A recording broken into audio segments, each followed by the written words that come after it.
Hi! Mayong gabi sa tanan. Magandang gabi sa inyong lahat. Ay, niya sa ta sa atong kalingawan every night para sa ato ang portion Agoy Cool. Tara na, tapos na. Humanag pa ni hapon. Tapos nang humabhab.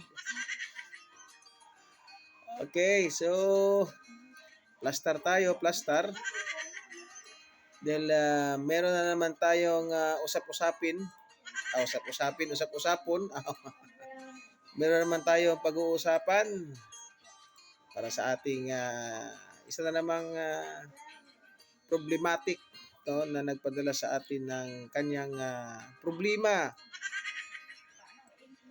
Grabe. Parang ginawa na tayong bangko ng problema. Sige, sugdan na natin para dako-dako yung ating agi. Kasi limitado lang oras.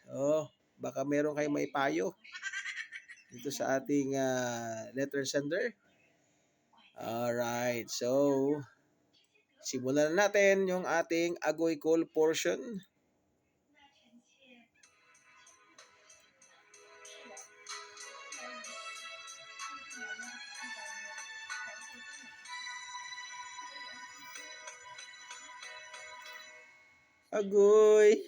Agoy Call.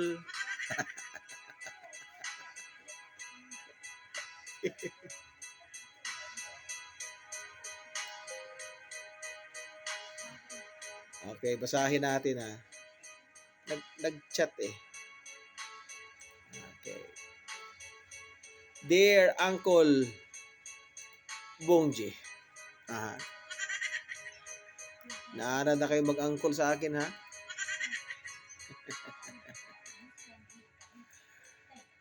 Okay. Sobra kayo kagastador ang akong asawa. Ha? Di ay? Kulbong G, mo niya akong asawa, wa ko kabalo kung siya akong buhaton niya.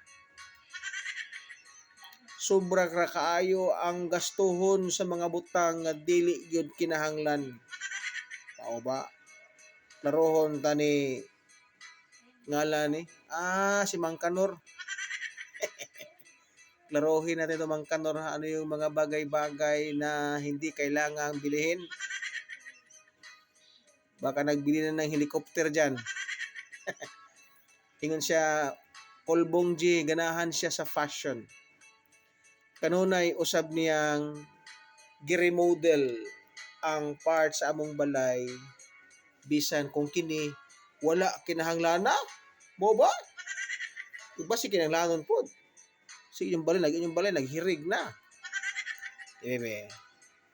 Basta abi niya buhato niya og dili ko makasupak.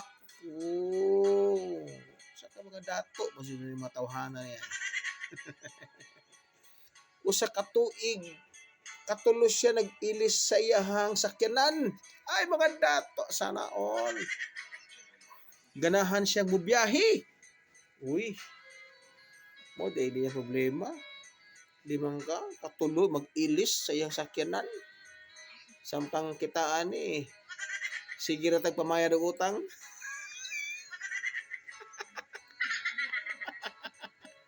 Ganahan siyang mubiyahe. Asa ka siya naabot iyang asawa karon ka. Kitaan tama nas palengke. Asa ka ni naglagtagaw ni. Sa tinuod lang kol, maayo na ang among mga anak sa ilang kaugalingon, mga pamilya. Maayo naman di ay. Simple man mo kol. Ay, gaw. Sa ba? Maayo na ang among mga anak sa ilang kaugalingong pamilya. Og hapit nami mag-edad og 60. Oy, pa-senior man ay. Kamus may na lang po. May gani kaya pastuhod ninyo ang biyahe. Di ba? Oh. Yay ka, murag lahi ang tugtog. Alright, sige. Ato yung padayon. Ako isa ka real estate broker ug kami adunay daghang kwarta. Hala. Grabe, ipanghatal yung kwarta be. Pamigay nyo na yung pera nyo, Mang Kanor. Wala kayong pera. Ayan, sa kadaghan nilang kwarta, naglibog siya, unsaon paggastos ang asawa ang kwarta.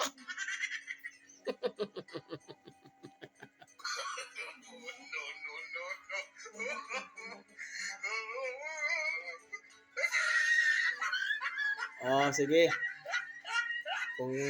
Kung kayo pasultihon. Oh, kung kamo be, kasi maayo ani buhato ni Mang Kanor be, siyang asawa. Kay ingon niya dire, apan isip usa ka buutan na Kristohanon ako sad-an sa iyang sobrang paggastos. Mao ba? Konsinsa siya. Unsaon nako sa pagpasabot niya nga dili kana ang husto nga pamatasan. Ay. O nagest niyo. Ang problema ni Mang Kanor, kwartahan sila. Okay na yung mga anak. Ang iyang asawa, sige daw og gastos og kwarta, parinobit sa balay pirmi, palit sa sakyanan, travel, ang pangutana. Kanang ginabuhat sa asawa, tama ba na o mali? Namo sila kwarta. Bebe. Paon sana mga kaagoy kol. Salamat kayo Kulbong G. Ang imong suki pirmi sa imong portion. Agoy kol Mang Kanor. Sige. Atong tabangan ni si Mang Kanor. Tulungan natin itong problema ni Mang Kanor. Kung talaga ang problema yan. No? Sige. Comment lang mo, no? Mga kaagoy cool. Agoy. So, kung ikaw si Mang Kanor, kung ikaw yung wife, isa na sa tama. Kasi buhaton, tama ba? No? Di daw priority ang balay. Pero para sa ko, Mang Kanor, kaya daghan mo kwarta. No? Nga, wala masam nagibisyo sa mga asawa ang kwarta. Ang layan na kung ihanggi tong it's. Wala ba po? Ira man travel. Wata ka bulo ba siyang travel, dagan sa kitabangan, no? Oh, so siguro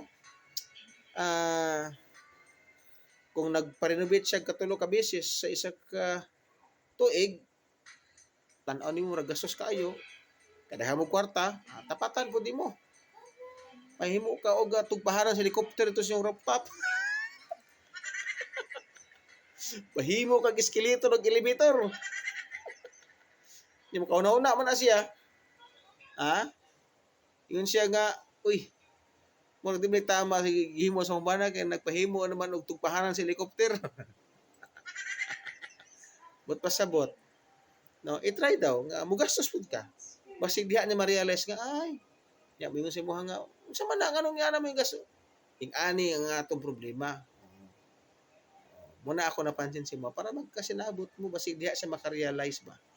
Nga siguro ang kwarta kinahanglan po siguro nga itabang na lang sa mga tao nga pigado sa palibot. 'Di ba? Ana siya ba? Oh. Tapos ayo siya awaya. Kay mo asawa nag-enjoy ba na mga senior na mo. So siguro gina-enjoy niya ang life. Kay di sabaya kung wagi kwarta. Musa mo ta ka stress. Sa para sa kuwa dili kay problema. But hinahinay. Dad as sa church kay ka Kristiyano man kano.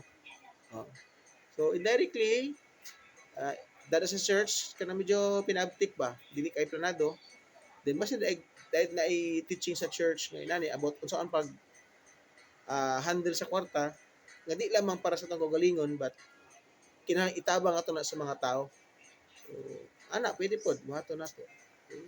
Pero again, di makayo sila kung problema kay wala man nagbisyo imong asawa. Ang problema di akong giwalda siya ang kwarta, gisugal ba ron o gipanglaki. Layo lang. Salamat kayo kung namoy comment lang. Thank you. Og may gabi sa tanan.